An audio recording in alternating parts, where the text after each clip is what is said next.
Blog Talk Radio. Life seems to crush your dreams, so find your balance for all you need. A little work, some family fun. Find your love, keep your life on the run. Told you how the story goes, so write your own script before you grow old. Live your life, laugh out loud. Own who you are, stand up proud. You gotta find what works for you. Find a balance that lets you be you.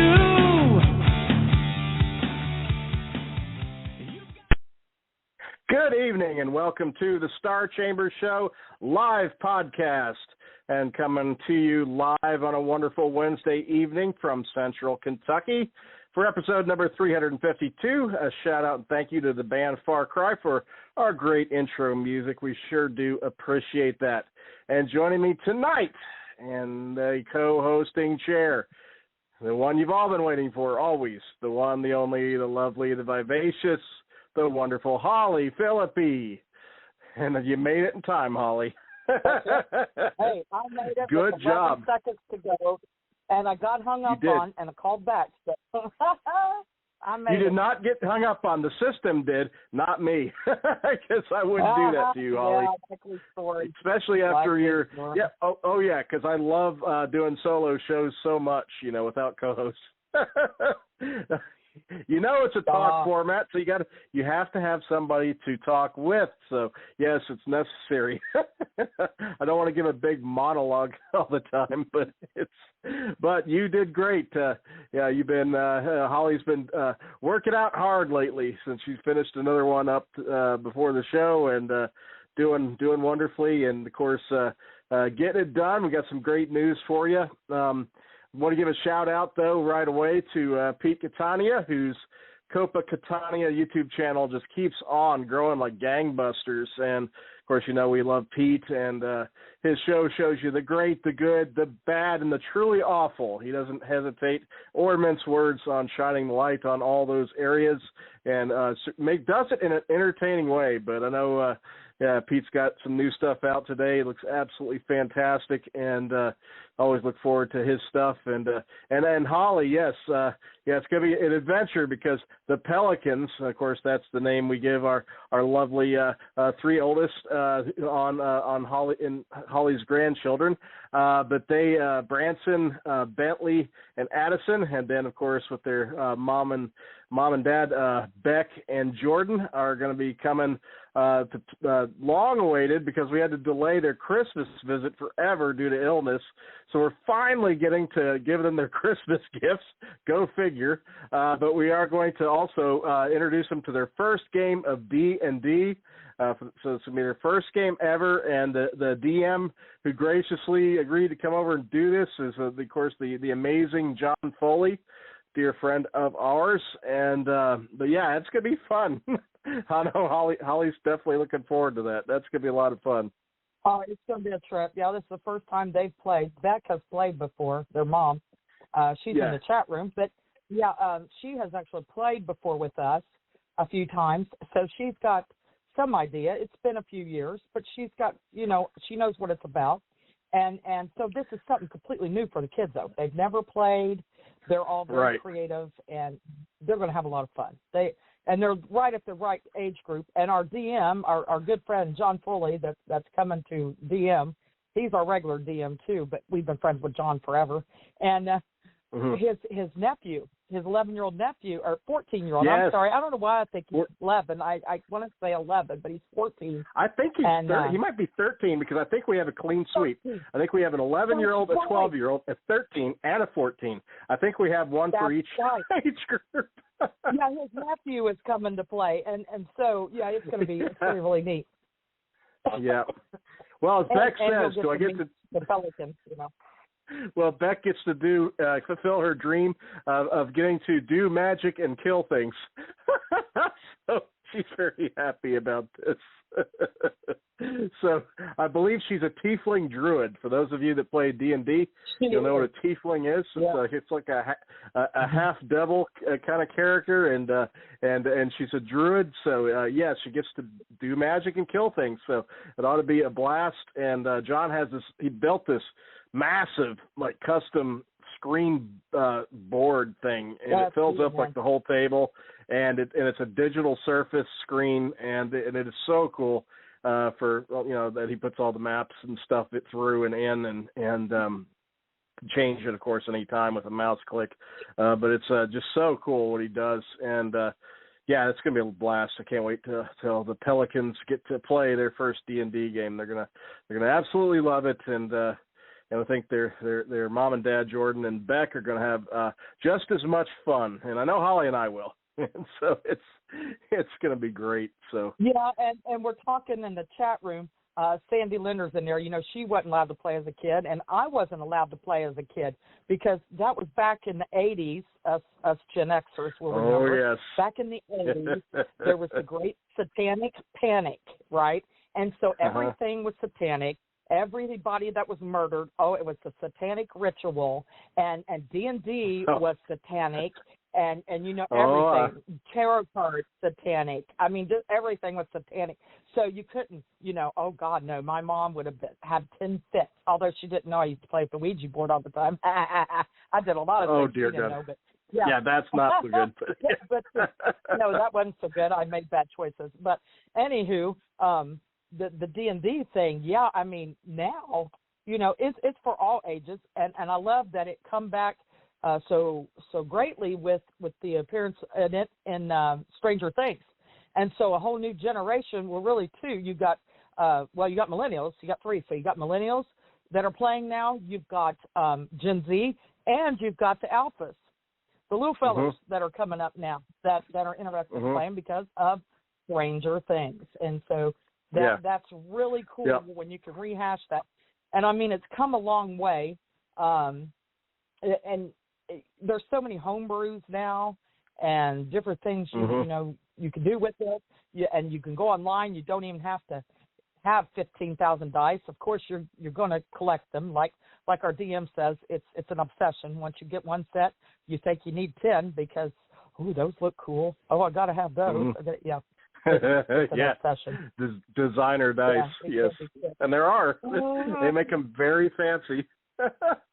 So, but I'll say, but it is a lot of fun. Beck and Sandy are in the chat room, and I'm about to die laughing because Sandy was saying, "Can you imagine her asking her neighbors to play D&D?" And if you follow the show, you'll know that Sandy has some very let's just say unusual neighbors that do odd things that would make a sitcom type show or a Netflix comedy series just amazing. Yeah, she needs to put this in screenplay format, her neighbors, but to imagine them having going to Sandy's for D&D, that would be hilarious. And yes, and Beck, I got it. I'll tell you, Beck, do not buy dice. Trust me, do not buy dice for this weekend. That's all I can tell you. But it's going to be a blast, and I think it's just amazing. Because looking back on it as an author, I see that during my years in the 80s playing D&D, it definitely helped in terms of thinking about characters and character development and things like that. So it definitely has a positive area for writers to engage in it with storytelling, character development, things like that. It does get you thinking like that. It does get you thinking about world building. It's actually a very useful game to play if you are a writer, and especially if you're a speculative fiction writer. So, yeah, there's a lot of value to it. And, and I'm glad to see that Hasbro backed off from doing some pretty stupid stuff with their open game license, and looks like they've retreated under the massive backlash. So hopefully they didn't incur too much damage, and the D&D world can get back to having fun again. But that was quite a mess the last little bit. A lot of people upset about that, but it looks like it's finally shaken out. So I'm looking forward to that. That's gonna be cool. Oh, and I was telling, like Sandy said, she don't have nobody around her to play. You don't have anybody around you that play or know anybody that plays. Don't let that stop you. There are tons of Facebook groups that you can join, and through networking with friends, people play online. Oh, yeah. My son and our DM John and two of his friends in Indiana, they play every Sunday night online. You can play with, using Facebook Messenger, or they play with Zoom. You make a Zoom session, and they play in total different areas, at two different states. They play online every Sunday.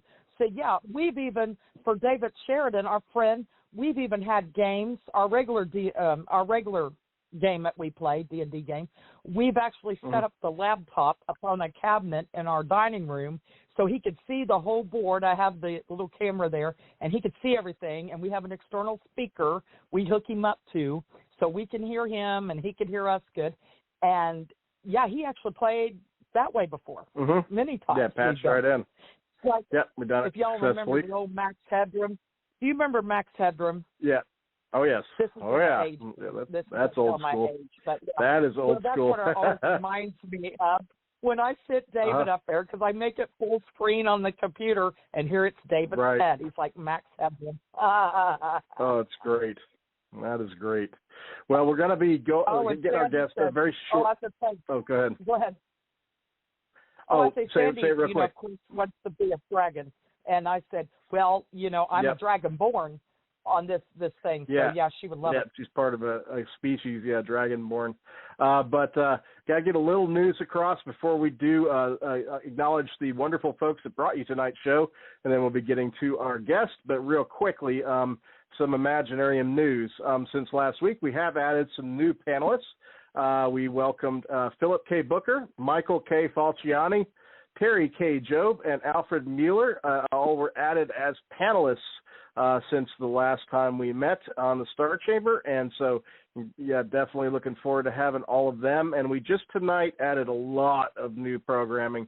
So go to the site, look under 2023 panels and workshops.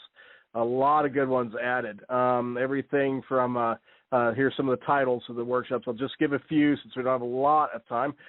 Can writers and readers ever really trust each other?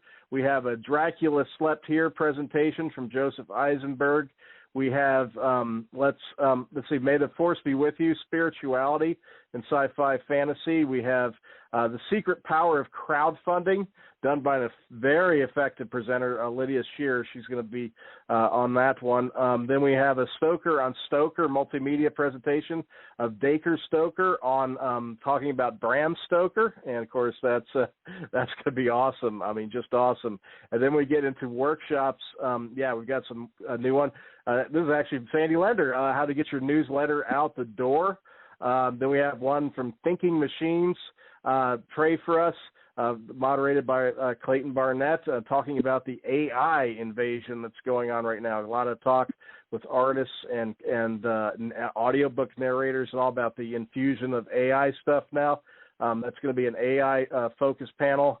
We've got an increasing reviews discussion coming. We also have 125 Years of Dracula on Film, presented by none other than Dacre Stoker, which is going to be just awesome. And this is going to be cool. I have created a game, Now What? And it's going to be moderated by David Shearer, who has created his own card game. And he's going to talk about the process of getting a game designed and in production and completing it for marketing and selling. So that's just a few. I mean, there are many that we added today. So go to the site, check that out. I mean, that is just going to be amazing.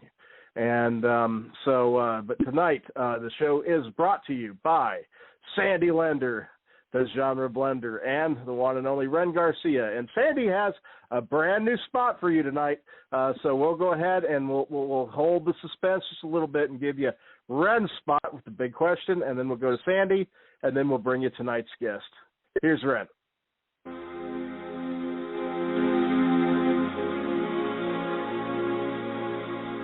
The League of Elder dares to be unusual. It's easy to be swept away in this bold and uninhibited landscape where fantastic heroes become old friends and sinister villains inhabit every dark corner. Dare to explore things best left alone. Each book is your lantern, lighting the path to a world never before seen. So what do you say?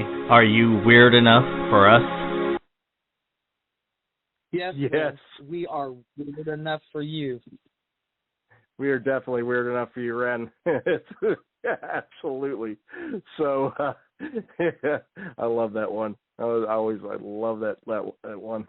But Ren, keep on telling Ren he needs to come next summer to Imaginarium if you happen to interact with him. Bug him, push him, nudge him. And here is the brand new spot for Sandy Lender. Check this one out. All right, here we go. Who puts a vampire in charge of a romantic bed and breakfast? Author Sandy Lender does. But the dashing Caleb O'Dan has more good sense than his author, and he delegates all the party planning. This lets him concentrate on protecting his fairy love interest from nasty trolls. Order Sandy's latest vampire novel, My Fairy Valentine, for a paranormal sweet romance laced with horror and mystery amid a Colorado mountain love boat cast. Yep, you heard all that. My Fairy Valentine is available now from Sandy Lender. Come on back to the Rose Chateau and fall in love with vampires again. Thank you, Sandy. And yes, folks, it is February 1st. Valentine's is almost here, so My Fairy Valentine would be the perfect purchase for you as a reader. So check that out from Sandy Lender, the genre blender. And now we will go straight to our guest because I am looking forward to catching up with tonight's guest, who, like I said, is definitely one of Holly and my favorite people around in the writing community. And she is an award-winning author and also an editor, and she is a former librarian. And she has over 200 books in publication, many of which contain poetry, and several of which focus on themes about iconic music and bands. I'm going to give you a teaser in a couple. Genesis and Duran Duran, for example. She is also a senior editor for Pennant Publications, edits for Hydra Publications, and she is a freelance article writer for the News and Tribune, and also a proofreader at ProofreadingPal. So without further ado, I'm just honored to bring aboard, welcome tonight, author, editor, and Imaginarium 2023 panelist, Jen Selinksy. Yay! And Jen, thanks for having me again, and also for the kind words. It's such a privilege to work with you again on the show. There you are. Welcome. It's great to have you on the show, and I didn't realize this, Jen, but when I was bringing you on, I was doing some research, just getting ready for the show, and I knew Sandy would probably be listening tonight, and I was like, oh yeah, because Duran Duran had the Hall of Fame induction, and I knew you had a book on Duran Duran. We're going to be talking about that tonight, and so I was going through it, and sure enough, I found that Sandy already found this book because it was she had the first review listed on Amazon. It was from Sandy Lender, so she's very aware. Yes, she's very aware of this book. But we are. Don't worry, Sandy. We're going to talk some Duran Duran tonight. But first of all, Jen, tell us a little bit about how things are going with you, and just give us a little bit of overview about the type of writing you do and editing work, and then we'll talk. Sure. Basically, I've been writing since I was 12 years old, more seriously since I was 15. It's pretty much something I can't stop. I have to either be editing or writing something every day. And the older I get, the harder I work toward my goal and achieving other goals. So basically, I've been doing that, and I'm currently working on, you're talking about the music books, I'm currently working on another Genesis poetry, short story, concert experience book, which I got to write about seeing my favorite member of the band, Steve Hackett, and actually seeing Genesis during one of their last shows ever, which, we never otherwise would have gotten to see because they're done touring now. But I've basically been doing that. And as far as editing goes, I do pretty much any kind of documents, whatever people have a preference for. On ProofreadingPal, it's a lot of academic resumes and business-related work. Occasionally, there'll be a few poems and stories, and I also do take on freelance clients for editing and ghostwriting projects as well. That's awesome. Yeah, well, I know you're busy. I mean, your list of credentials is tremendous, and I know that there's very few authors that have a list of books released that rivals yours. I mean, like I said, it's over 200 publications, but such a variety. I mean, you've got everything. I mean, you won an Imagine Award, for instance, for your children's book. I believe, a couple of years ago. And then you also have, like I said, poetry books. You have biographies. You have, give us a picture of the full range. Because it's interesting. Oh, wow, thank you. Yeah, I do have a lot of titles. My next one will be my 245th title. I know it sounds like a lot, but some of them are really short children's picture books, photography books, cookbooks, adult coloring books, well, for all the family, really, coloring books, short stories, a couple of novellas, one novel, biographies, a semi-autobiography, and pretty much working on a book of letters, which I'm going to submit to Hydra, inspired by Amy McCorkle's Letters to Daniel and Letters to Richard series. So I'm working on that, and I'll be submitting that soon. Just letters and emails of things I've written throughout my life, do something different. A book of quotes, and I think I mentioned the photography books already, but I'm pretty much trying to get my hand on every genre I can. Yeah, I think you might have covered them all, but I know Holly's listening in there when you said cookbooks, because Holly is definitely a chef caliber foodie.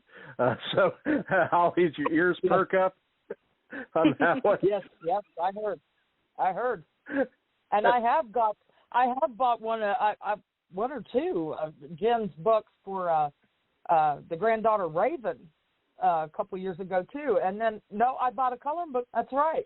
Mm-hmm. I remember that. Yes, you did. Yeah, I bought them for Raven for Christmas, and you signed them and everything, and she's still got. Yeah, it's so cute. I love you. And then I've got one of your. It's on my reading pal. I haven't got to it yet, but it's in my to read pal. It's at the very tippy top there too, because I want to get to read it about one of your ancestors.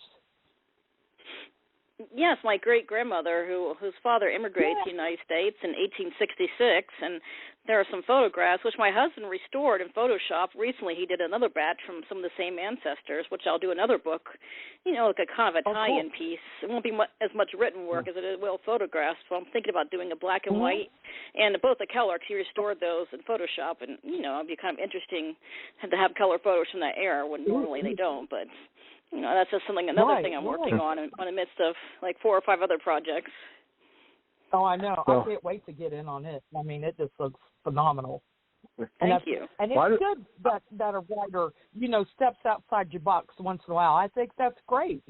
I know you get used to writing, one thing, and it's usually you write what you like. That's the whole idea. If you're not having fun, why do it? But it is good to get outside your comfort zone once in a while, stretch your legs, and try something new. And you have definitely done that, and I commend you for that. Thank you. Yeah, first I started with poetry when I was a teenager, then I expanded into I don't have them for publication, but I do have some private works that I've collected over the years, some academic works and papers. I save everything I write, all the way from like elementary school to graduate school to my previous job, and hopefully a new job, which I'm applying for. Well, Jen is so prolific, Holly. Jen is so prolific that she is going to have to draw off her librarian career just to organize her own catalog. Yes, so many books, and she's going to have her own library, the Jen Selinksy library. But that's awesome, and I definitely want to read the book about your ancestors. They timed it well if they came in 1866, because that means they missed the Civil War, so that's good. They came a year after that. So, but I want to, definitely want to read that. And there's so many books that. I know I've mentioned to you that I love Genesis. I'm not nearly as knowledgeable about Genesis as you are. If we were talking Kiss, I could hold that conversation. But Genesis is a band I loved, and I had fun talking with you about how I came into it through the MTV and discovering them through the early Abacab. Turn It On Again, those videos when they hit MTV up and the Duke album, Abacab album, and Genesis album. So I came in kind of during the Phil Collins era, but then I went back and I was like, oh my God, they have all this cool stuff before with Peter Gabriel, and then this amazing guitarist Steve Hackett, and then so as I've gotten older through the years, and discovered all that great 70s period and everything, and it's and it was cool to find out that was actually your favorite kind of era of the band, and I love how you've kind of taken that ball and run with it and done not just biographical stuff, but also inspirational stuff with your poems and all. Thank you. Yeah, my husband is actually the one who I always tease him. It's his fault. He turned me to a Genesis monster. In 2006, he started introducing me to their music. Back when Duran Duran was my favorite group, I was completely obsessed. If you ask people I knew in college, they could vouch for that, which I still do. They are still one of my favorites, but Genesis has taken over that spot and it's been like my absolute favorite since 2015, even though I was listening to him a couple of years before. And I've actually got to interview Steve Hackett a few times for a couple of different books. And, of course, Steve and Peter are my two favorites. And then I've actually written books about them and their solo works, and Tony Banks as well. And I'm working on one for Mike Rutherford and one for Phil Collins. Phil's birthday was just a couple of days ago. He turned 72, and I think it was the other day, so I did a little blog. I also have a Genesis blog called Genesis Inside and Out on WordPress, and I, make blog posts for birthdays and photos and memorabilia, all kinds of stuff like that, even some fan fiction I've written about the band over the years. Yeah, you've got a lot of so many ideas now. Jen, you're giving me ideas, man. And now Sandy's talking about how she needs to do a Letters to Duran Duran book. And now I'm thinking, that's a good idea. I actually started one about... Yeah. Go ahead. I actually started one about Peter Gabriel. I'm thinking about writing letters to him. And I actually have emails to Steve. We've been corresponding since 2017. And, I have a whole folder with his emails over the years I've accumulated, just like things like from wishing him happy anniversary with his wife, Jo, and birthdays and things like and holidays and, interviews for my books. We're still working on that Genesis book we worked on since 2018. I keep trying to get my husband to help me finish it because there's all these other sound books that have come out after we started ours, and we worked too hard not to finish it and get it published. Yeah, definitely get your stuff out there because your material when it comes to Genesis and other bands. She's inspiring others because now it's gave me the idea. I've got the idea now. I need to do a Letters to Evanescence book about Amy Lee. I need to do one to Bush. See, now I have ideas. Well, here I go, Holly. I'll have to write letters to Geddy Lee now for my love of Rush. Yeah, there you go. He would be probably amused for at least 3 minutes hearing about this, but no, that would be fun, and I imagine that's a fun one to write. I think Jen has inspired Beck. I see in the chat room Beck is saying that she's going to do one for Pentatonics. So I guess there's a brush fire of inspiration going on tonight. But let's keep timely here because Jen wrote a book, and this was before final tallies were in because looking at the year date, but it was before the induction in the Rock and Roll Hall of Fame for Duran Duran, and so yes, Sandy, this is your part of the show because I know Sandy was looking forward to hearing some Duran Duran talk, but you picked up a British publisher. Took your book and published it in the UK or worldwide.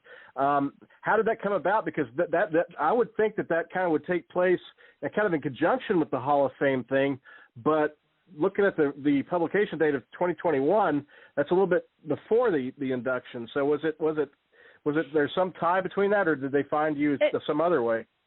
It was. I originally started the book back in 2005, and that's when I originally started it back when I was at the height of my fandom. Right, I just moved from Pennsylvania to Sellersburg, Indiana, so I just started that work. And when I wasn't working at the library, I just came home and just focused my energy on that. And then about a year later, I had it self-published through Lulu and Amazon. And then later on, I just said, you know what? I think people are starting to get interested. That's still my bestseller of all time. So I contacted Weimer, but I originally wanted to ask them about the Genesis songbook. That's what I brought up. And Duran Duran was kind of a side mention. Here's another band I like. And they said, well, we have so many Genesis books as it is, but we'd be interested in the Duran Duran book. And I was thrilled. I was waiting on pins and needles for them to decide because a friend of mine, Alan Hewitt, is a definitive. He's the ultimate Genesis fan. He's English, and I noticed that was his publishing company, so I just went and looked them up and contacted them.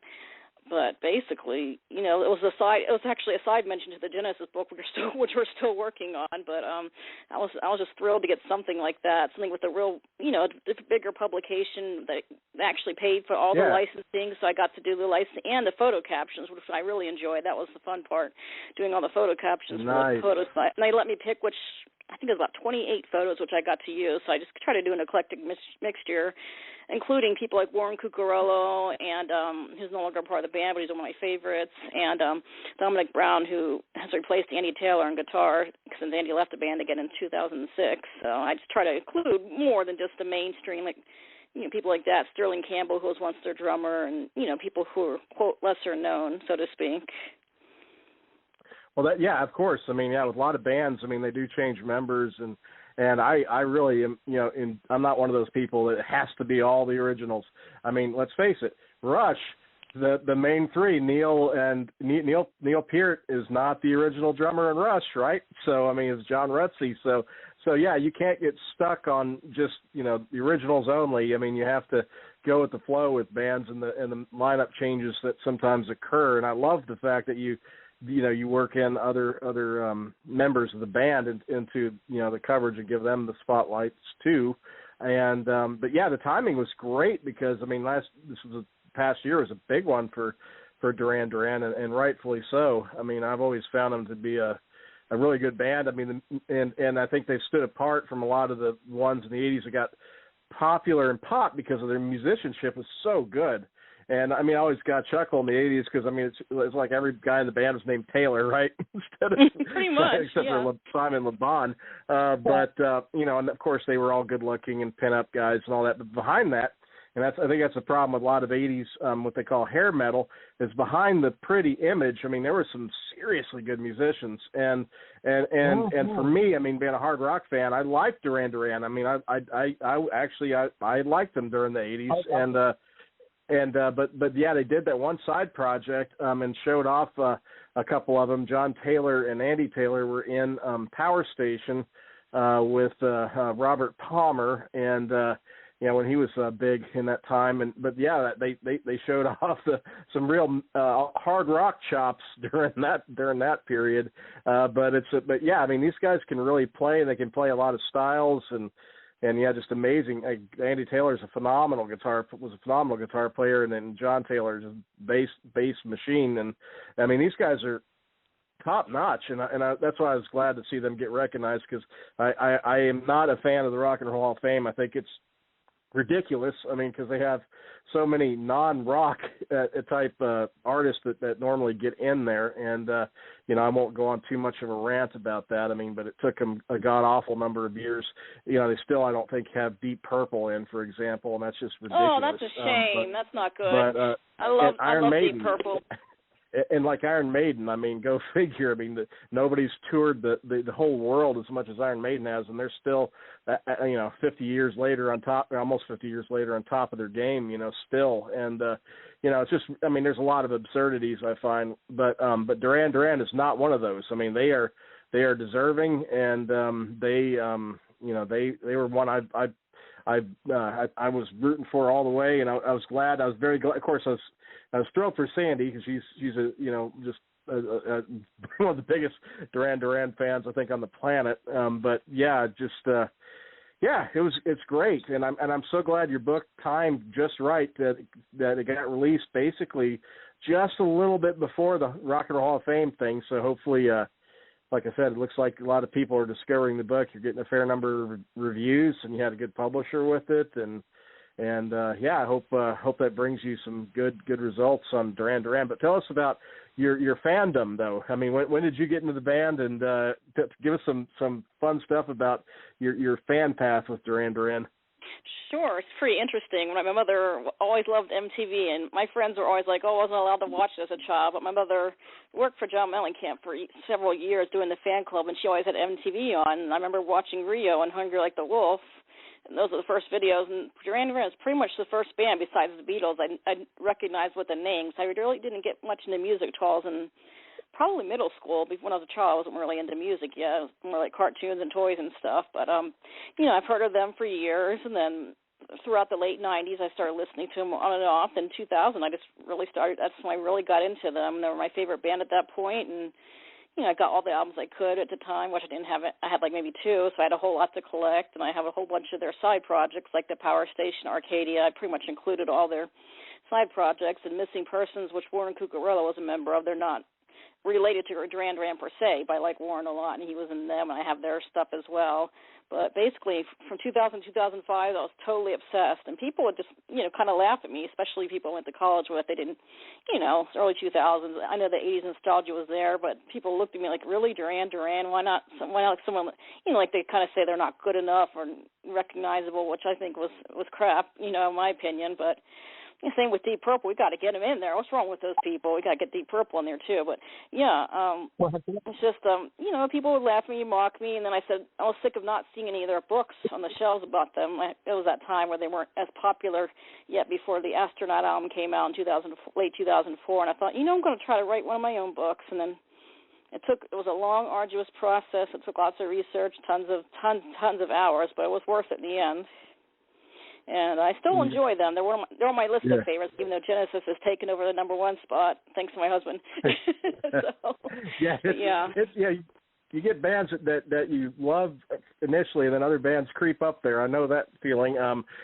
Kiss has always going to maintain a soft spot in my heart at #1 for me, because that's who I, you know, got into at age 7. So they've been with me my whole life, and of course, and I know what it means, because you hear a lot of people denigrate Kiss, and I just laugh because they've been just selling out arenas for almost 50 years and selling over 100 million albums and iconic pop culture imagery, and I can go on and on and on. Keep making fun of them. Yeah, go ahead. I just laugh at that stuff. I mean, it's at some point, I mean, a band is. Well, go ahead. Yeah. But at some point, you know, it's you can't argue. I mean, you may not personally like a band, but they deserve what they are and what kind of respect they get, and that's what I think applies to Duran Duran, Kiss, and others. You know, like I said, sometimes you get razzed by some of the more pretentious types of people, but go ahead, Holly. Yeah, Deep Purple, it's just insane. I mean, because that, and I see Sandy said Iron Maiden's coming out this year for a nomination, but that's egregious. It's egregious that it's 2023 that these music journalists are at the Rock and Roll Hall of Fame are finally acknowledging Iron Maiden, only because it looks absurd at this point. But yes, go ahead, Holly. I get fired up about this. I know you do. But what I was saying is, with like Deep Purple, bands like that, everybody knows "Smoke on the Water." Okay, that's played like everywhere, right? But it's bands like that'll get like 1 or 2 songs where everybody knows, right? Like famous songs, like Rush with Tom Sawyer. You know, people know that song. They know like Tom Sawyer, but they might not know it's Rush that sings it. You know what I'm saying? They know the song, but they'll get one song in their head that's overplayed over and over and over and over. Guns N' Roses. I used to be a huge Guns N' Roses fan. Oh, my God, I loved Guns N' Roses, right?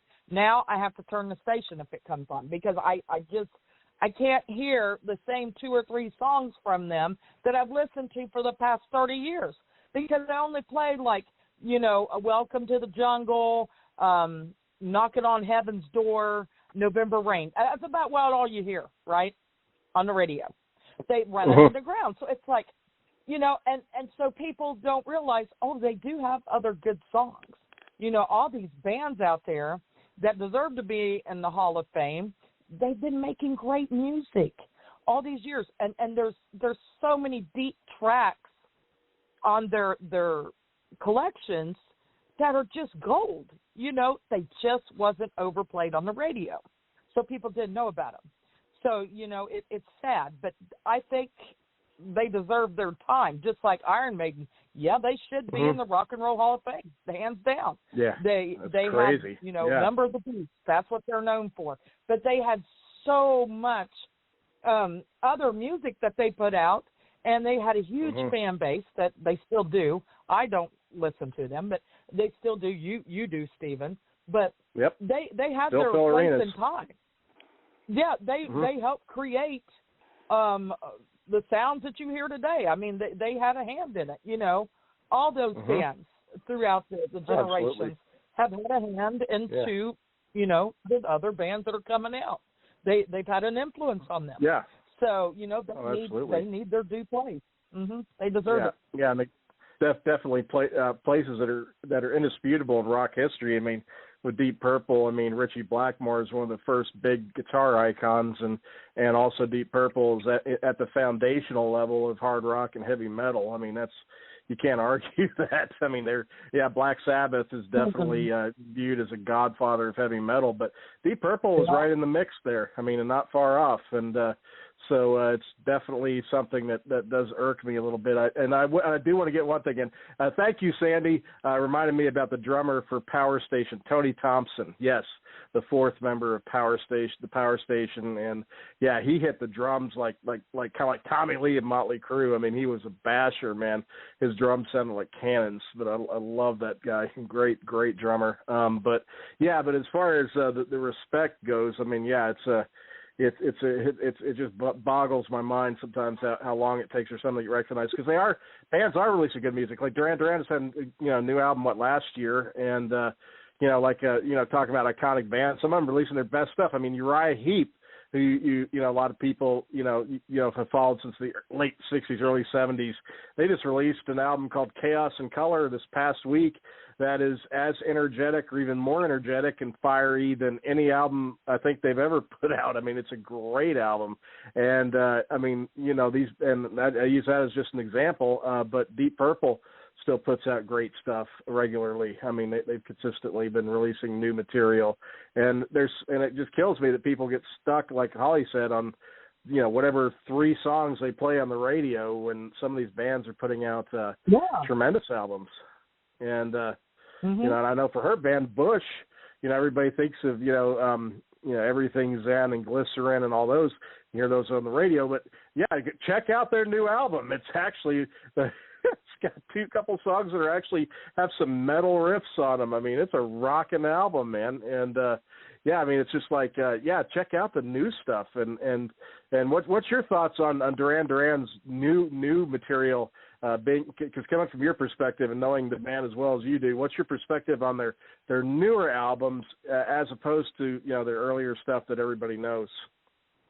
First, I was really picky. I didn't care much for their 1990 album Liberty or anything, or My Dazzleland or Thank You, which is a tribute album. But now I pretty much embraced all their music. Their latest album, which came out, which I had my husband get me for Christmas, really good, especially the videos. There's one, I think you call it a deep fake, where they have like deep fake of celebrities celebrating with the band and guys dressing up like the band during their younger days.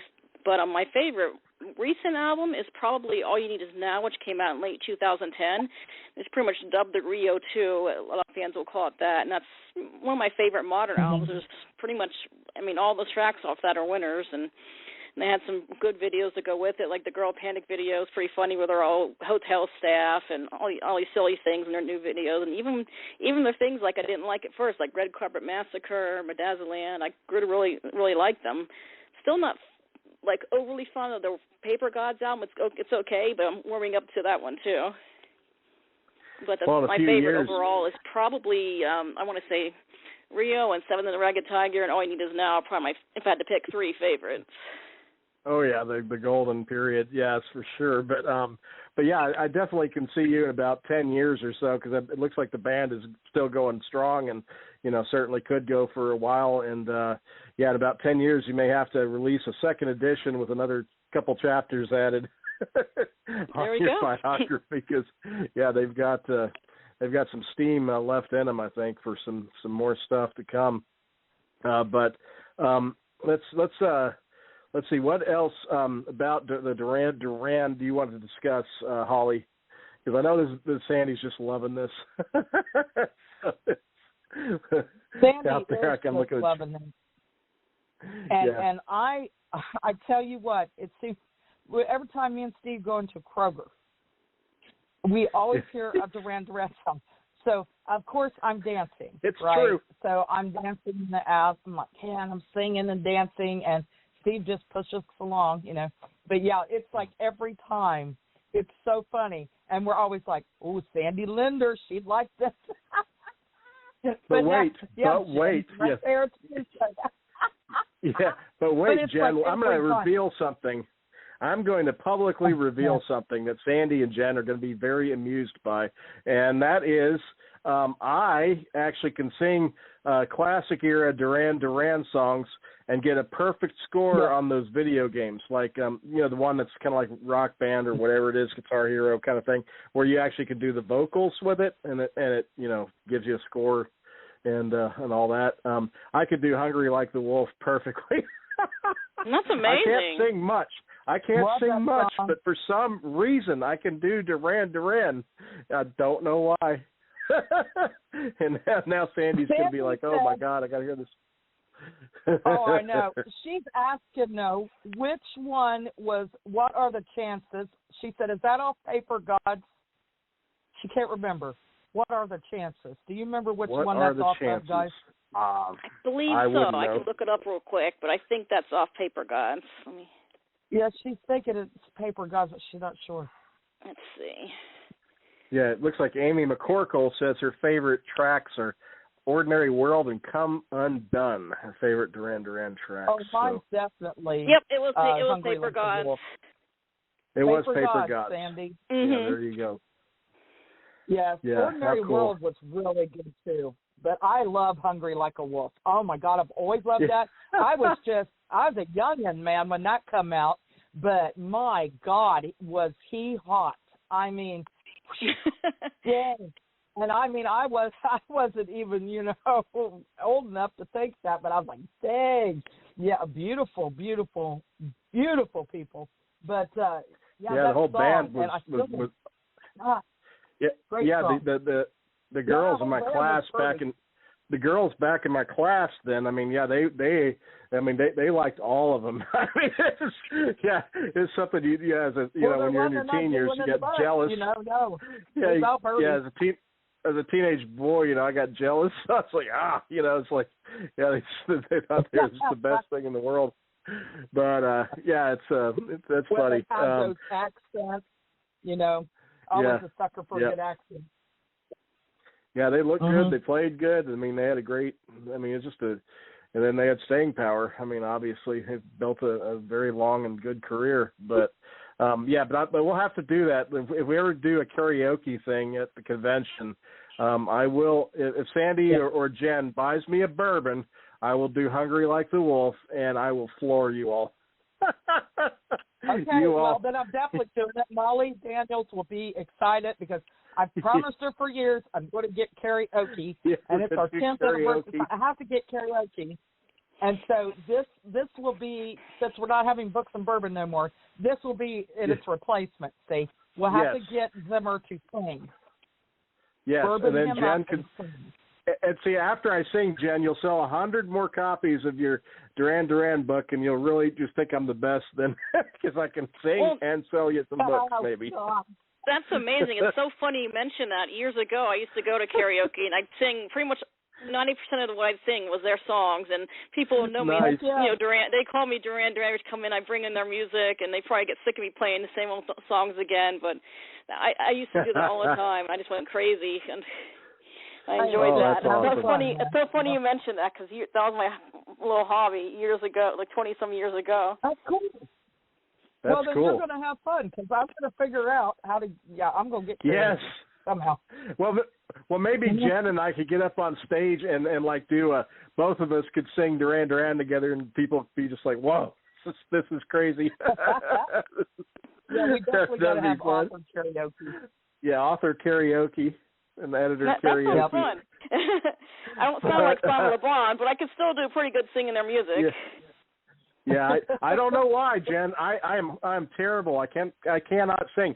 There's one thing I could do. I can sing like Louis Armstrong, and I'm not kidding you. And I will do that if we do karaoke. I can sing like Louis Armstrong. It's hilarious, but I can authentically do that voice. And then the other one is, for some reason, I don't know why, Duran Duran, and that's like evidently that's the only things in the world that I can sing. But it's like me true. And Hosmish. I could sing a song completely in German and get 100% on it on the game. But that's the only song I got ever have got 100% on. That's Du Hosmish. So. Yeah, Holly singing Rammstein and me singing Hungry Like the Wolf. Go figure. But that would be a blast. But we have a question for the chat room. We have this is from Sandy. I have one of her poetry books that has poems inspired by Duran Duran. I'd like to ask which poetry flows faster, better for her, those inspired by music and bands, or those inspired by nature or some other inspiration. I guess my question is, what makes the poetry flow for you? It's a lot easier nowadays doing the whole bunch of music. First, it was all the things you mentioned, traditional verse. I was inspired by Shakespeare and Tennyson and classic poets and nature, which I still do. But the music really just inspired it. I was finishing up 1/3 of that. I have a final Genesis poetry, like a big one. It's going to be short stories, concert experiences, poetry, and I finished typing up 1/3 of that, which I'd written, and I just listen to music. It comes out. I have several other bands. Let's see, Deep Purple, the Eagles, the Aerosmith, just to name a few, and I'm working on one for Styx as well. That's my one I haven't finished yet. Oh. My last band book, yes. except for this Genesis book, is going to be the one about Styx, and hopefully our Genesis song book, which will finish in 50 years if we're lucky. So, but yeah, I have a whole bunch. If you go on Amazon, I have tons of bands. Some bands that people probably haven't even heard of, and it's funny. Speaking of Genesis, there's a parody band called Thought, which is actor. I forget remember his name. It's Nathan Day or Simon Day, something along those lines. Anyway, it's a parody of Genesis in their early days where he does all these costumes and outrageous songs back from the Gabriel era and talks about, just a pure spoof for them, and other bands mixed in like Fleetwood Mac and Pink Floyd. It's just so funny.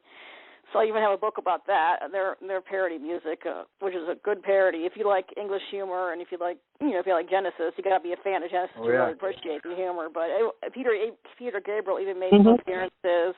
Phil Collins, they used the clip of one of his interviews, and Steve was going to be involved, but he had other commitments at the time. I would have loved to see Steve's contribution on that. That would have been great.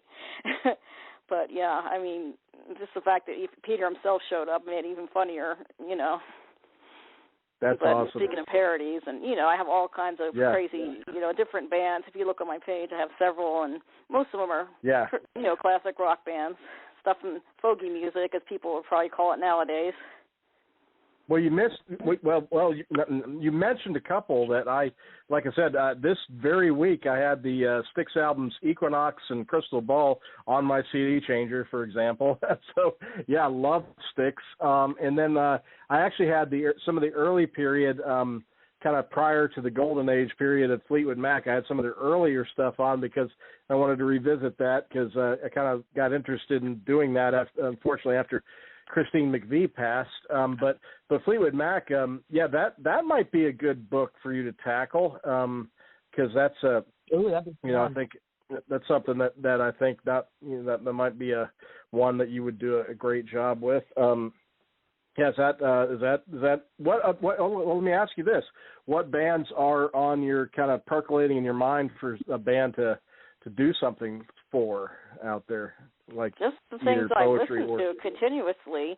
Yes. As Holly mentioned, I loved Guns N' Roses as well. I still do. I listened to them mostly in high school, and Aerosmith, they're one of my favorites. And just mostly people I like. It can be from obscure bands like the 13th Floor Elevator. Someone bought one of those books. I actually heard this is a psychedelic band from Texas in the 60s, and the Orange Alabaster Mushroom. There are kind of lesser-known ones that even the parody group of the Beatles called the Ruddles. I've done them all. And, of course, even the Monkees with my husband and I love the Monkees. And let's see, of course, Duran Duran. I'm trying to think of the other ones.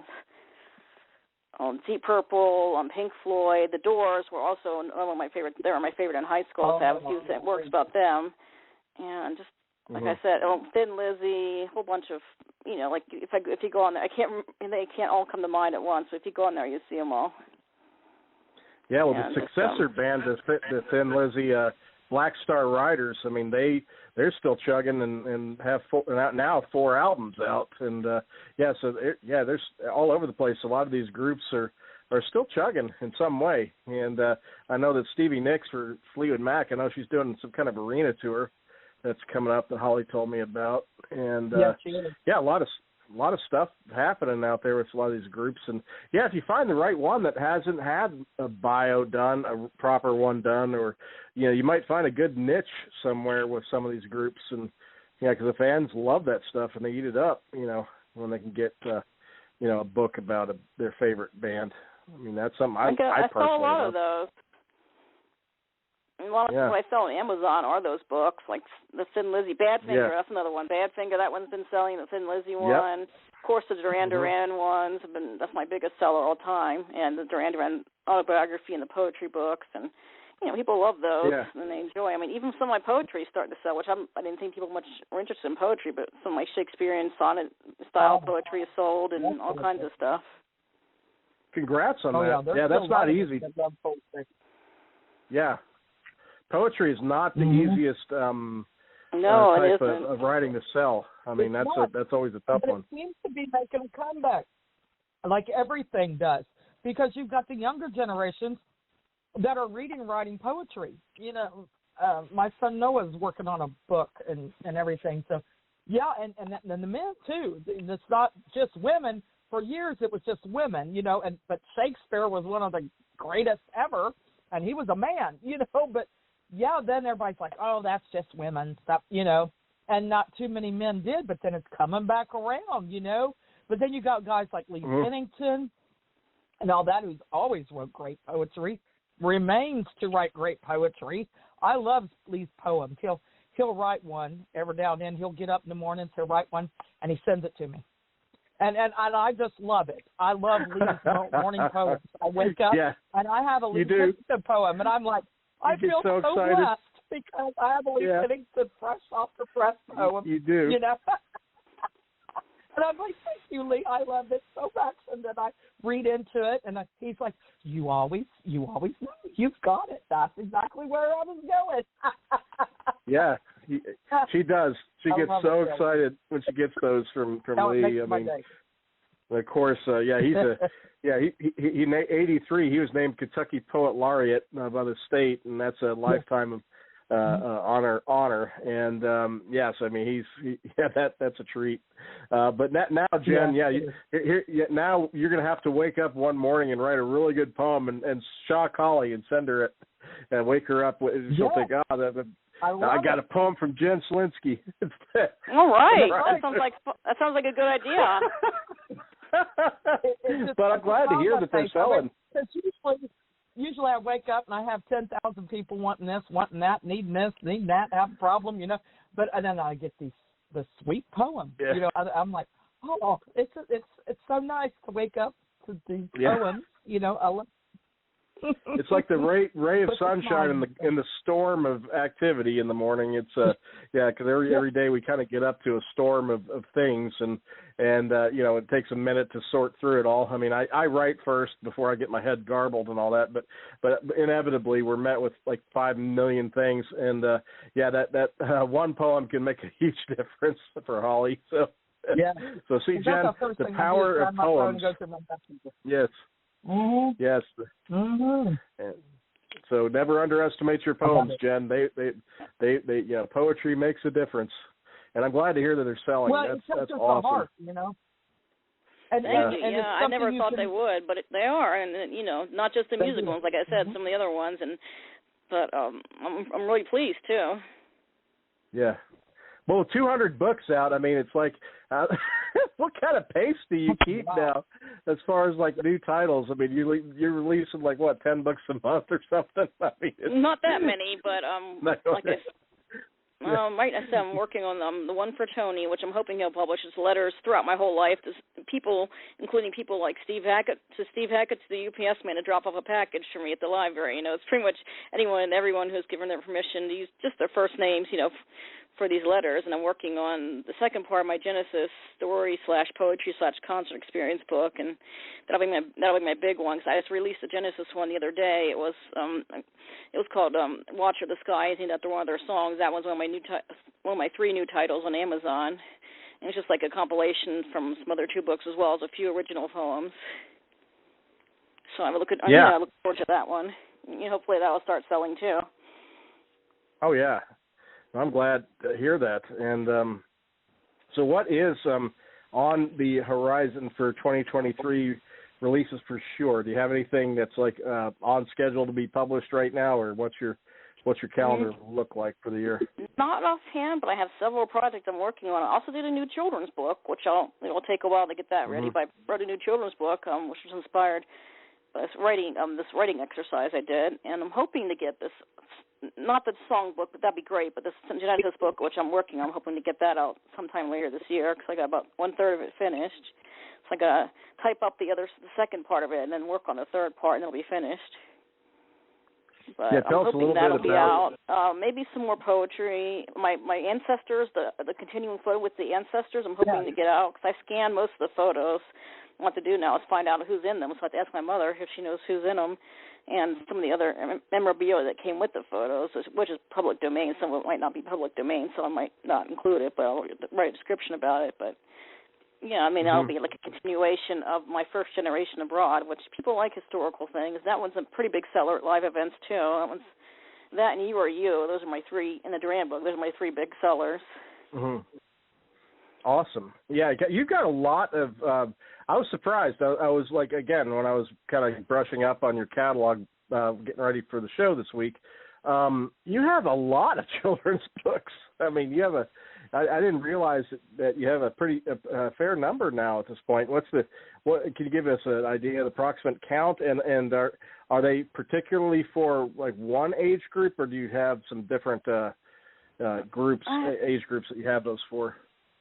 I want to say between 20 and 25. A lot of them are early readers, but some of the titles, such as Our Sweet Danny, Our Beloved Ashley, are dedicated to family cats. Those are for older readers, elementary, maybe middle school age. And they have a book about geometry, which is also for an older, just because it's a little complex. Unless you have a really advanced young reader, but kids are learning geometry really young nowadays. But it's a picture book talking about the different shapes and their properties. I was never good at math, so I figured I'd try something. I had to look up a lot of information. I never made it to geometry in school, sadly, and I didn't get past algebra in high school or college. But I figured another challenge to do something I wasn't very good about. So I just incorporated that, into a geometry book. And, it's for older audiences and the cat books. The rest are for younger. And I have also a couple of coloring books, which I illustrated. All my coloring books I've illustrated, but I did one where I fully did the regular illustrations. I'm not that good of an artist. I can't really draw from memory, but I'm starting to try to get into illustrating some of my own picture books, which will take a while. But I did one recently. So that's the only one's not available online because it's a private thing, but I do have copies. I could order them. People could buy it if they're interested. But basically I'm doing, I've been doing that because I want to get back into other things, and I have ideas for more coloring books, and you should see my desktop. I have probably 100 and some files that I'm working on right now, and if I send you a screenshot, you won't believe it. Well, I know that coloring books have kind of, Holly, you could comment on that. I mean, I know a lot of people, adults, even have really kind of gotten into that. Yeah, so, I mean, that seems to be a thing that's growing a little bit. I just don't see so well. I don't see as well as I used to anymore, and I have adult coloring books. I love the color, but God, I just can't see. Even with contacts in or out, reading glasses in or out, I have so much trouble seeing up close, and it just aggravates me. Reading, I'm getting used to it again, but yeah, they've done about all they can as far as my eyeballs. Hopefully one day I can get laser surgery, but I love the color, and I know Beck does. She's in there, and my granddaughters do. They love the color. And Diana does. My daughter does too. Diana colors. She's got several coloring books. I think I bought Beck a serial killer one for Christmas last year or the year before. Serial killer coloring book. Oh, my God. Yeah, they're calming. If you sit and color, it's calming because your brain don't have to think about anything. You can play music in the background. You can have Duran Duran playing, whatever, and just chill. And that's good. Yeah. We need a middle break once in a while. That's cool. Definitely. And I do have some coloring books, and I have ones with, especially my first one, which is bigger pictures for people like me who don't like to color tiny, teeny little lines, which is nothing wrong with that. Yeah. These are bigger to make things easier for people who like bigger things to color. Because I'm blind. So that's what people like me. off. That'd be for people like me. Yeah, I need the bigger lines. Well, I'm a no, klutz. me see, So. but I can't see. You know? I need some bigger space. I'm not too refined when it comes to my lines and all, but I never was. But it's that sounds really cool. And you should just open the Selinsky bookstore. I think Really? You've got it all. You have different sections in your catalog. I mean, that'd be awesome. You got to put them accordingly. Everything. Yeah, that's what is the writer's process? Yeah, I have to ask this with all this and the fact that you edit, professionally for publishers and proofread for sites and things like that. What is the average Jen Selinksy day like? You don't have to give me uber detail, but what is your creative process like each day? Because, I mean, do you have a routine or is it kind of like you kind of play by ear or what? Oddly enough, I don't have a routine, but you're going to laugh at this. Every morning, every day I wake up after I thank God for giving me another day.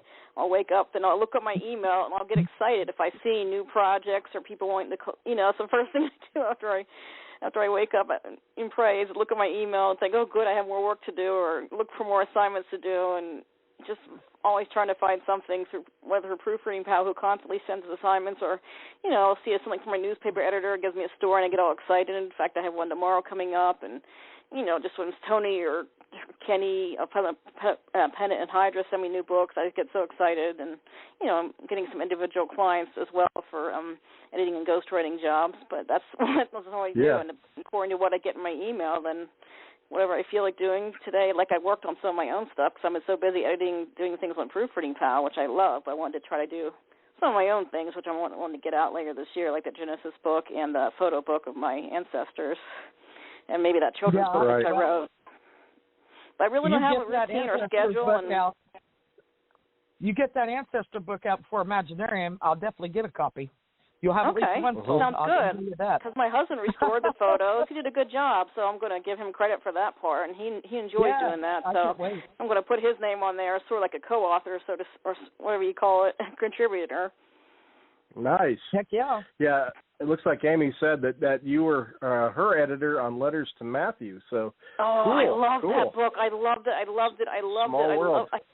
I mean, I don't like to pick favorites, but that is one of my favorite books. And the Letters to Daniel is good too, but I was just floored. I love that book, and that was one of my favorites to date. And it's funny, Kevin Smith, and my husband's a big fan. We like Kevin Smith. I told him about, she mentioned parts about Clerks 3, and he was asking me, so there's spoilers in there. I'm not telling you what happens. He was asking me about the book. Yeah. I'm not telling you what happens. You got to see it yourself first. But that was really interesting how she got to meet him, and what I'd give to meet Peter Gabriel. Or Steve Hackett. I'd love to meet both of them. That'd be wonderful. Yeah. I need to pick up some of Steve. Anecdotally, I just had to mention I got to pick up some of Steve Hackett's solo stuff. I really do need to buy some of those. Talk about prolific. He has, I think, about 30 solo albums since starting his career in 1975. Yeah, I know. And I mean, he's like me. He can't stop working. Crazy. Him and Anthony Phillips, who's the original before he had stage fright. Steve replaced him, and he has like about 30 some solo albums as well. And Phil Collins, of course, is he keeps tearing them out and doing reissues, and they're all workaholics. It's crazy. Yeah. And, so how do you decompress then? Because I imagine, looking at just the whole spread here with I know what it's like, editing and myself and maintaining a writing schedule and doing all the many hats that are worn as a indie author. How do you decompress then? Just so it doesn't get too overwhelming. What does Jen do to decompress from the creative stuff? I have a lot. You're going to laugh at me. I have a lot of YouTube people I subscribe to, probably about 20, 25 plus, everything from cat videos to review video. Like some of them are funny reviews. Like there's one I like called Phillippe. He's Canadian. He actually looks a bit like my husband, the guy who does the video, and he does these funny reviews of these movies and quote bad movies. And we watch true crime. There's a true crime recaps channel we like on YouTube, and my husband got me into all that. So you mentioned that earlier. So we watch like true crime documentaries. We'll watch comedies, and I love to watch movies about other writers when I need inspiration. Just like anything from Robin Williams and The World's Greatest Dad to any Stephen King movie with any of his writers, and just that'll inspire me just to watch these stories about other writers. whether they're fictional or. Well, speaking of Stephen King, Jen, get ready in September. His new novel, Holly, comes out. Yes, it's titled Holly, a novel. It's just called Holly, a novel. It's great. It even has a Victorian house on the front. I kid you not, a Victorian house on the cover. It's, and then. I love that one. Oh my God. He knows me. He channeled Holly. I've been a fan of his. That's wonderful. Yeah, my husband's a really big fan of his, and I like James Patterson too. I actually met him in 2016 when I was at the library. Nice. I'm working, and I've just been trying to get a hold of him for years. I'm trying to get him to interview for my blogs. I have an author blog. I don't know if I featured 7 Star on there, but I'd love to have you guys. I have some big name authors, include Mike Mullen, Ellen Hopkins, and Janet Ivanovich, and I'm trying to get James Patterson, which would be a long shot. I've been trying to contact them for years and saying I met you. I know it's been 7 years. You won't remember me, I'm sure, but just it's one of my obsessions is to work with him since he has so many other writers collaborating. Even if I get 1 penny from his books, we'd be set for life. Yeah, no kidding. Right.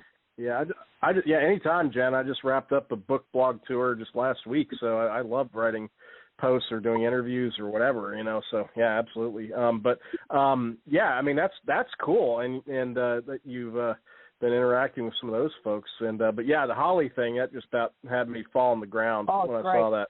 At first I thought, no, this can't be real. This cannot be real. And then yes, it was. I looked at it and I was like, oh my God, that's like Holly, a novel with a Victorian house on the cover. I was like, yeah, he's channeling Holly here. But so I'm gonna have to be a first day buyer of this. I'm into a lot of his stuff from earlier period, but I haven't bought a lot of his later stuff. But this is one hardcover I'll have to get on day one. Yes, September release. Yeah. Holly, a novel. Man. And the character is that I can't think of her last name right now, but she's been in a couple of other of these books, but she's similar. She has a similar personality to me.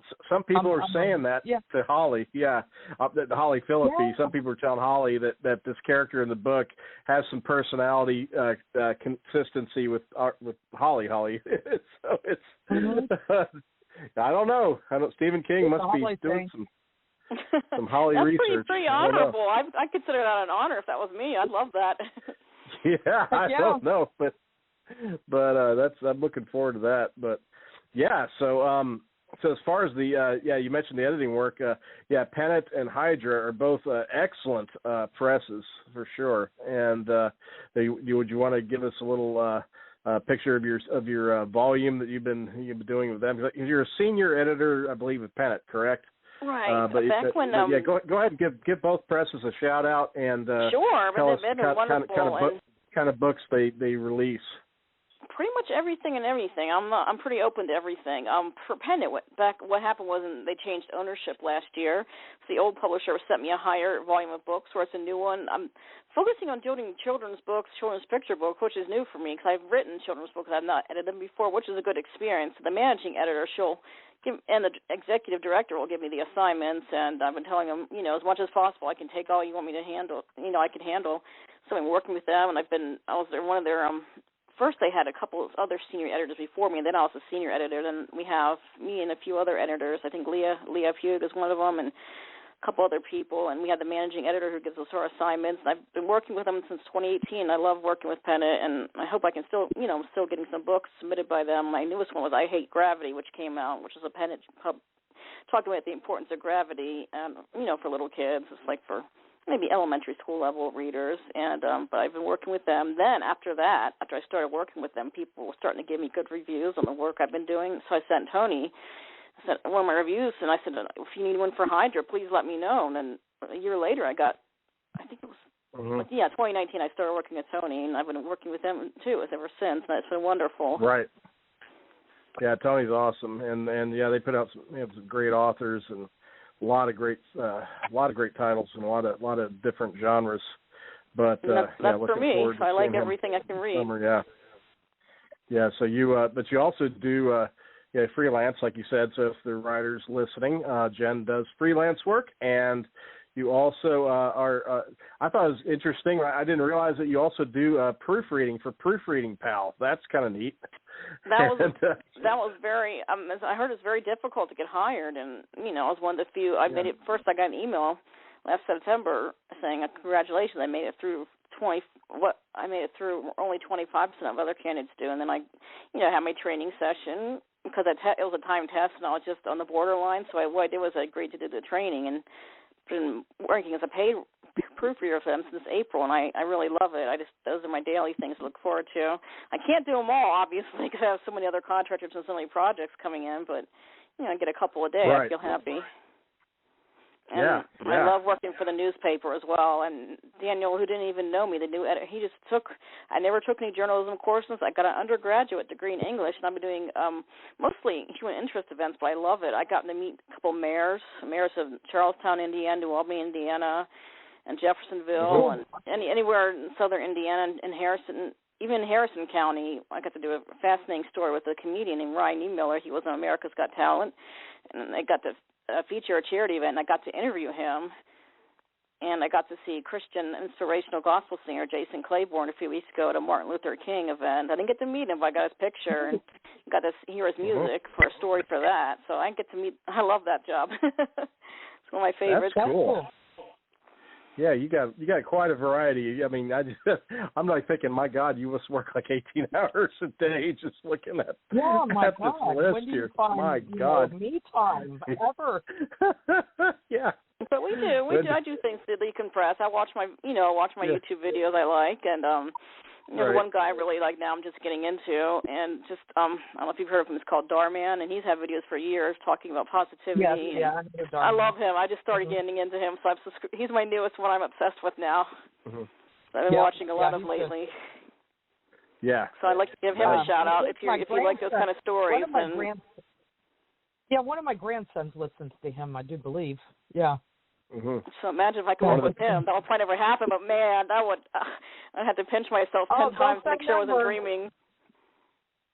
Don't say never, because there's a lot of people that I have met and talked to. And Stephen knows I'll write anybody. I don't care. I write everybody. Yeah, well, that's our philosophy. All they can do is tell me no. Yeah. And so I talk to everybody. But there's people I would never, ever think I would have ever talked to in my entire life that I have had several correspondence with or met, and I'm like, wow, But don't ever say never. A lot of big names. Yeah, you'd be surprised. Yeah. Definitely. But it's like we always say, the worst they could do is say no. So if you can get over that, then you're fine. So it's you just go out and go at it. But wow. So what is on your itinerary as far? Well, we know we're going to and looking forward to having you join us for our 10th anniversary. So we've mentioned that already.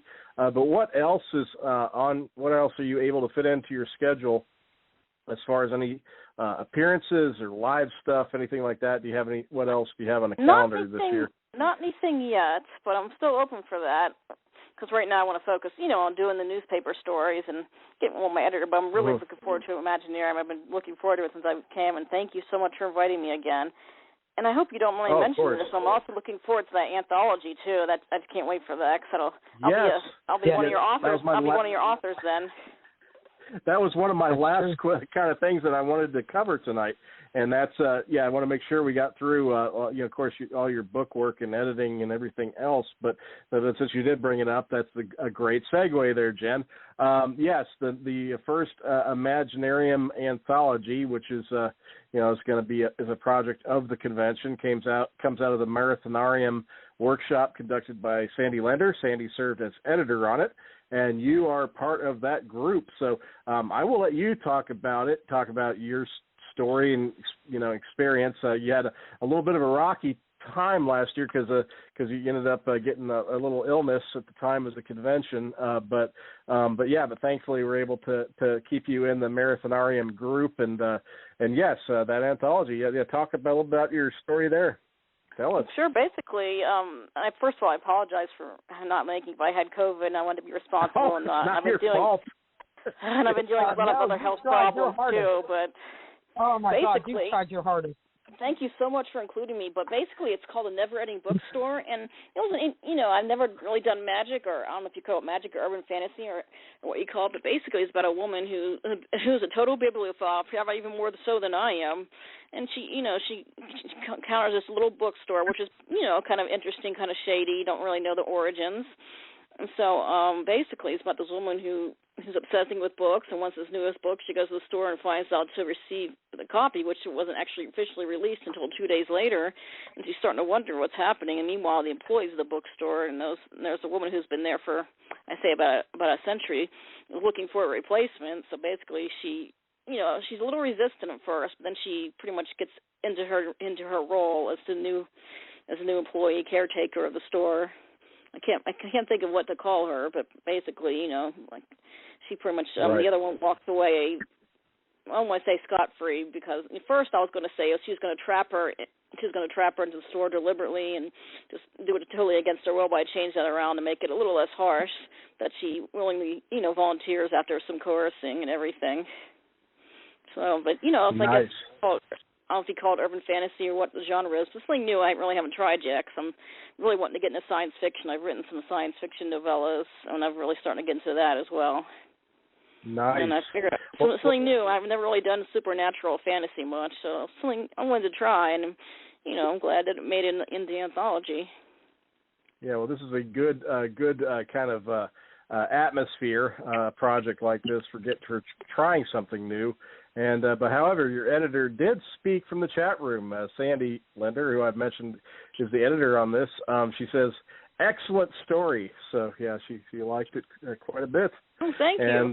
Thank you, Sandy. Yes, but it's really cool, and it comes out of that workshop where everybody wrote a short story at Imaginarium, and then later, of course, they followed up with Sandy and did some work with Sandy with her feedback and completed the stories. And yeah, it's definitely an Imaginarium showcase, and it's being put out under Imaginarium and for the convention. And so yeah, I'm really excited about it personally. I mean, it definitely helps fulfill our mission of spotlighting indie creatives and writers. And so that's I'm excited, and I'm really personally I'm very happy that you did stick it out and get that story done and stay in the project despite the awful illness thing. Well, thank you. Anything, I appreciate you having me. Oh, not your another fault. one. Yeah. I can't remember the name, but it's going to be for a charity. I am going to be doing another short story about Christmas attire and Christmas dress. Lydia Scherer had a friend who posted they're going to do an anthology for charity for clothing, and so I'm going to be doing a short story. I don't have much detail, but I'm going to have a 16-year-old girl who inherits this dress or gets this dress from her mother, and she's like me. She hates fancy dress. She refuses to wear anything but jeans and T-shirts like me. And then, that's pretty much all I have so far. But that's going to be. I'm not sure when it's going to be published, but the deadline is August 1st. So I'm hoping in time for this coming Christmas. So that'll be another thing that I'm going to start to work on soon. So, just to get my experience with the anthologies and just the fact that people are willing to have me makes me so happy. Well, Lydia will be there, too, this summer as a spotlighted guest, so you'll have her there as well. So Sandy obviously is going to be there. So, yeah, you'll have all the folks that are, spearheading these projects that will be there with you at Imaginarium, so that'll be a nice segue for you there. So, hopefully you get a lot of traction with this. That's awesome. A couple new anthologies. Good. Thank you so much for including me again. Oh, it's this was Sandy was the fearless leader of that project, but yes, I'm definitely honored to have you a part of it, being a part of an Imaginarium thing for sure. But yeah, I know. Definitely shout out to Sandy for putting all that together. She definitely definitely brought it to port, and not too much longer. We're just working on cover art, and that shouldn't take too long, and then we'll be ready to rock and roll. So yeah, all right. So it'll be a lot of fun there, and yeah, we'll be doing a show about it and a release kind of party about it and all that good stuff, and obviously at the convention we'll definitely highlight it. So yeah, you'll definitely be something to celebrate. Don't worry. That'd be great. Yes. And yes, Holly, right. The leatherback edition on handwritten on parchment. Yeah, the Uber edition that we'll put out. Right, Holly? That would be epic. But well, I don't know if we'll be able to get that out in time for the convention, but but there will be a high quality printed version. The book. Forget it. Yeah. Forget it. If I have to hand sew it, forget it. It's never happening again. Sewn. I did it once. I'll never do it again. Parchment with leather binding. Yes. Forget it. I've done it one time, and that was enough for me. I do not have the patience. I do not have. I was in a little workshop that we did I went on a I'm so proud of you for doing that. Yeah. I so went proud through of it. you. I went through it. Did it. But there was a group of us. We went on a witchy getaway and had a wonderful weekend with my girls. And there was a lot of us, and they were cracking up because I tell you, I was ready to throw hands. Now I'm telling you, it was rough, but I got through it. I made my little book. It ain't as big as theirs because I said I wasn't doing that many pages, but I did get like 20 pages in there, so it's good. You sure did. And it looks good. But I'll never do it again. That was the first and last time I'll. People don't know the struggle of how those older books were putting together. It was amazing that they even existed. I guess if you've done it over and over and over, you just it was like time to do. Yeah. Yeah, there's an art and craft to it. Yeah, definitely. Yeah, definitely the old school way of doing it. Mm-hmm. Total respect. But well, Jen, we're coming up on about 4 minutes left, so let's make sure that we give you time to tell folks how to find Jen Selinksy for all things, for books, or if they want to work with you as an editor, all whatever links and you want to direct them to. Absolutely. First, if you're looking for my material, you can Google my name, and it'll come up. The first thing that comes up is my Amazon page. So if you're searching for books, per se, you can just type my name in. That'll bring up all 244 of my current titles, and plus the ones I'll hopefully get out this year. And I'll also have a personal Facebook page and under my name, same with the writer's page. I'm on Twitter as Classical Rock. It's not a picture of me. It's a picture of Peter Gabriel. So if you see that, then it's not me. You'll know it's me anyway because it talks about Genesis a lot in that post as well. And I'm also on Instagram as Jen.Selinksy as one of my main Instagram accounts. And I'm always posting pictures of new materials as well as some of my artwork over the years. And for any cat lovers out there, I have a lot of pictures of my mom's cat, Danny. He makes quite a few appearances on that page, too. And he's gorgeous if you love cats, so he's on there. We do. So if you want to get on, if you want to email me, that's great. Or if you want to send me a message through Facebook or Instagram, I also have my personal website, Jen Selinksy at WordPress.com, and then a couple other websites related to that, also through WordPress. You can send messages to there, or look at some of my articles or things online. And if you go to the News and Tribune's website, type my name in, and News and Tribune's website, just make sure you put the correct location in Jeffersonville, Indiana, and that should come up as well with some of my articles and photos I take for the picture.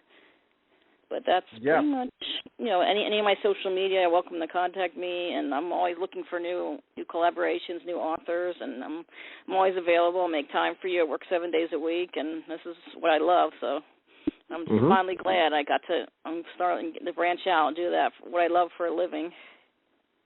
That's awesome.